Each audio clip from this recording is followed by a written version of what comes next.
Bonjour toi. Oui toi.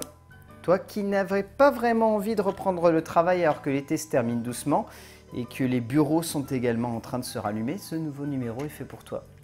Aujourd'hui dans ce numéro consacré aux sorties du mois de septembre, que dois-tu absolument voir dans les salles? Climax.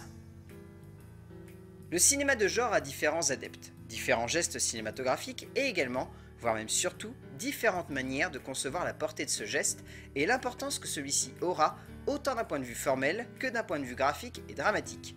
Gaspard Noé peut être facilement vu comme un auteur de grande envergure au cœur du cinéma de genre français, mais au-delà de cela, il est indéniable que son 5e long métrage est une œuvre tout simplement exceptionnelle et grandiose, un film majeur pour cette année cinématographique, mais bien au-delà de cela, une œuvre importante et essentielle au cœur du cinéma français de l'année 2018, finalement peu novateur et surtout symbole d'une grande inventivité. C'est cela qui est assez génial avec cette œuvre finalement. C'est qu'elle a beau faire partie de l'année 2018, on a surtout la sensation qu'elle lui est essentielle. Noé réussit un tour de force dans le cas présent. Il fait à la fois de son nouveau long métrage une synthèse de sa propre œuvre, parvenant à créer un film ambitieux et pourtant clair dans son sous-texte et sa forme, mais également, il met une grande claque dans la gueule d'une production qui se contente d'avancer mais qui ne se remet jamais en cause. Noé fait bien plus au travers de ce film que simplement choisir un sujet et le mettre en forme.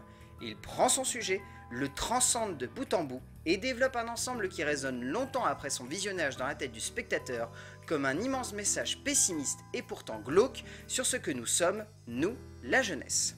Bien au-delà de délivrer un message terne et triste sur la vie, que Noé voit comme un long et interminable chaos, le film a avant tout le mérite d'être une expérience sensorielle et dramatique hors du commun.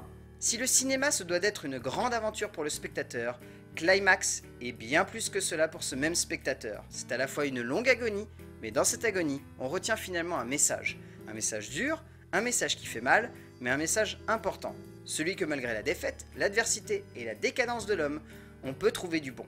Noé est un homme qui divise, qui impose au spectateur de ne pas simplement regarder, mais de ressentir chaque action, chaque geste, chaque essence dramatique ou bouleversement qui retournera le métrage et fera d'un personnage le messager non seulement d'une époque, mais également d'une philosophie que Noé affectionne et cherche à prôner au cœur de son cinéma. Vous l'aurez compris donc, foncez voir Climax. C'est une œuvre hors du commun, une expérience sensorielle extraordinaire qui ravira à la fois les fans du metteur en scène, mais également les spectateurs qui souhaitent voir ce que le cinéma pourrait devenir, devrait devenir et deviendra si on y croit dur comme fer.